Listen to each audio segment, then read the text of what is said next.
Bonjour à tous et bienvenue sur Dragon Seed Photographie. Je suis David Vercruis, photographe de nature, voyage et paysage. Et aujourd'hui, je vous propose de voir comment supprimer le brouillard dans Capture One Pro 20.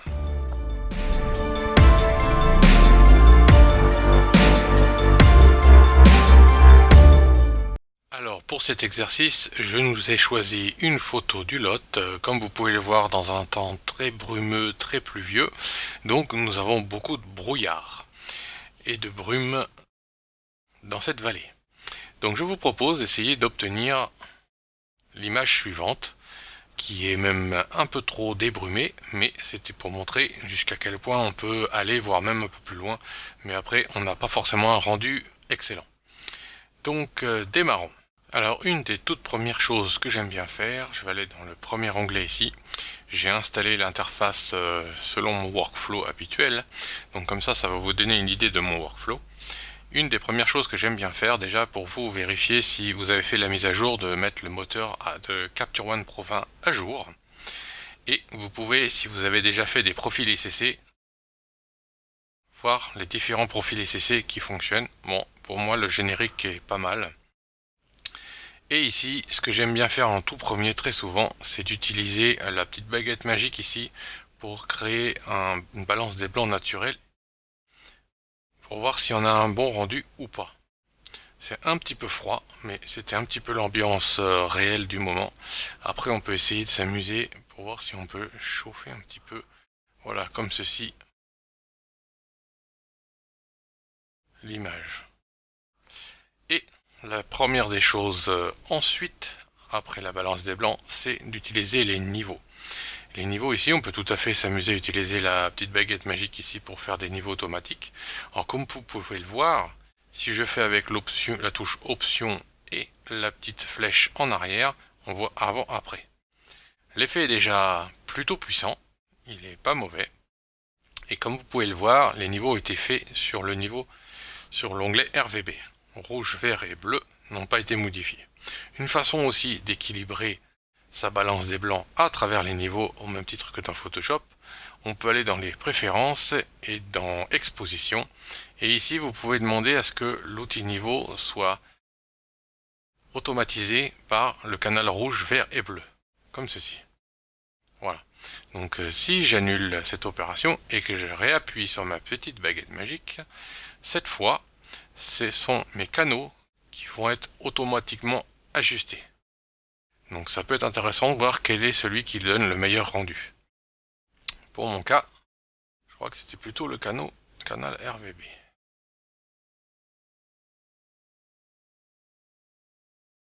Voilà. J'aime bien un petit peu le côté réchauffé qu'il y a quand même. Voilà. Donc ensuite, on peut commencer à ajuster un petit peu le contraste. Voilà. On gagne encore un petit peu. Équilibrer un petit peu l'exposition, c'était plutôt bien.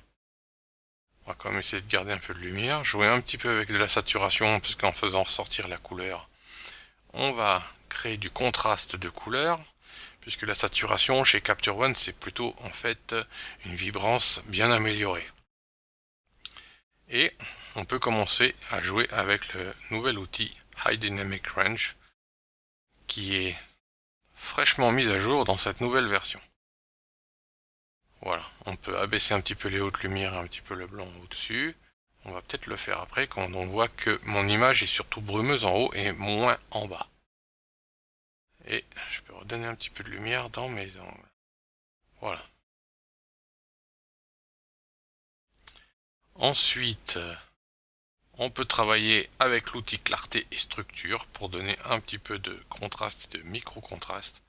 Alors il ne faut pas y aller trop fort parce que c'est plutôt puissant.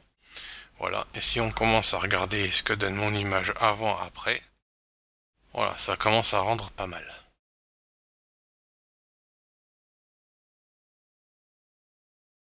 Et je vais aussi créer mon accord Bluma. Je peux essayer avec les contrastes RGB.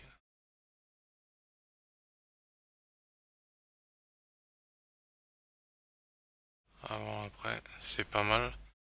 Par contre, ça me fait griller un peu mes hautes lumières. Donc on pourrais tout à fait descendre un petit peu les hautes lumières ici. Et surtout pas perdre de contraste. Voilà, ici c'est pas mal. Je remonte un petit peu. Voilà.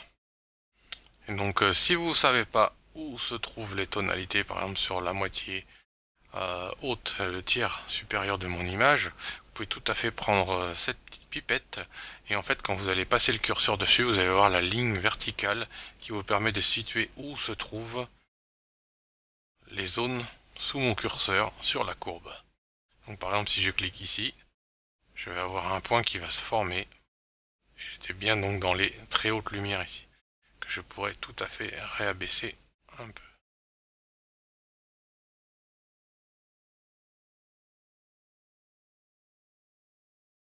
Voilà, sans perte de contraste.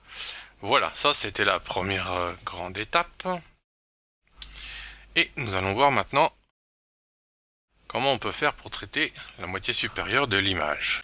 Mais je peux vous rappeler avant qu'au niveau ergonomique, vous pouvez tout à fait sortir l'outil comme ceci et l'agrandir si besoin pour avoir un travail de précision impeccable.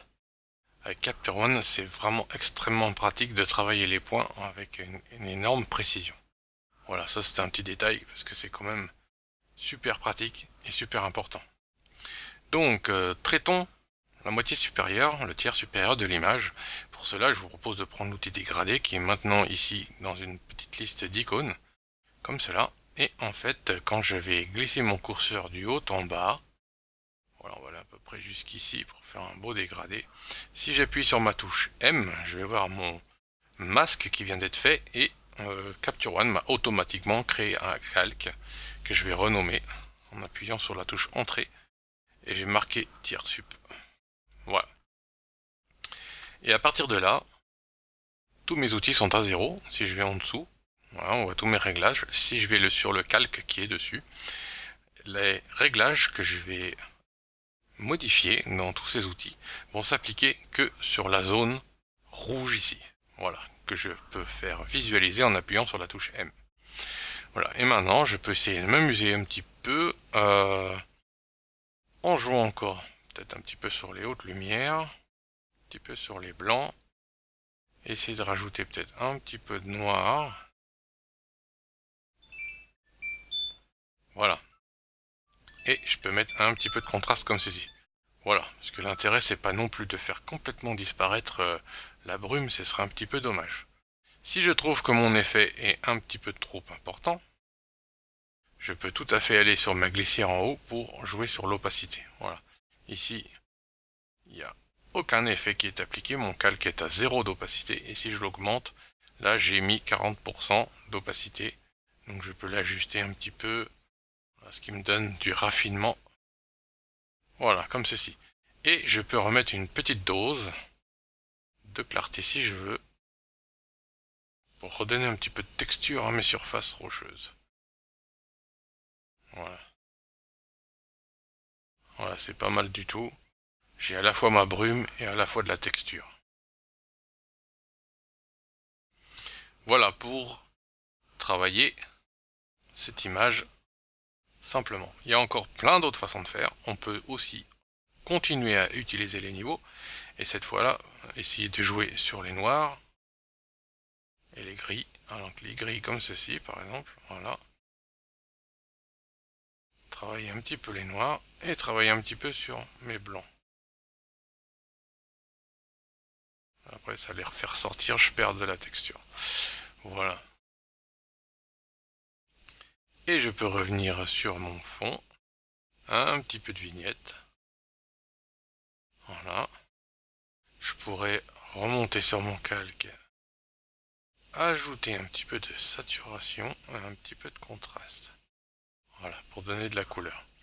Voilà, vous voyez mon image avant-après. Voilà, c'est pas si mal. Voyons l'image que j'avais fait au préalable, en comparaison.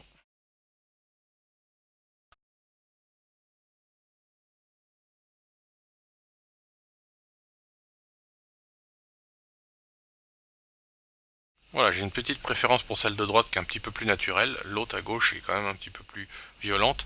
Donc on peut voir que on peut encore bien plus augmenter les contrastes et faire encore bien plus disparaître la brume. Mais c'est un petit peu dommage parce que c'est ce qui donne quand même aussi l'intérêt à la photo. Voilà pour le débrumage dans Capture One qui ne présente pas de fonction dédiée de-haze comme d'autres, mais en fait comme vous pouvez le voir c'est qu'un jeu de contraste, de netteté, de clarté et un peu de saturation, de contraste de couleur. En jouant un petit peu avec tous les outils, on a largement ce qu'il faut pour bien débrumer ces photos.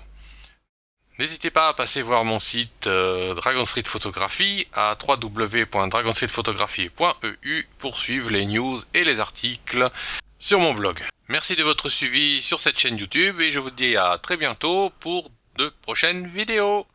Bonne fête de fin d'année à tous!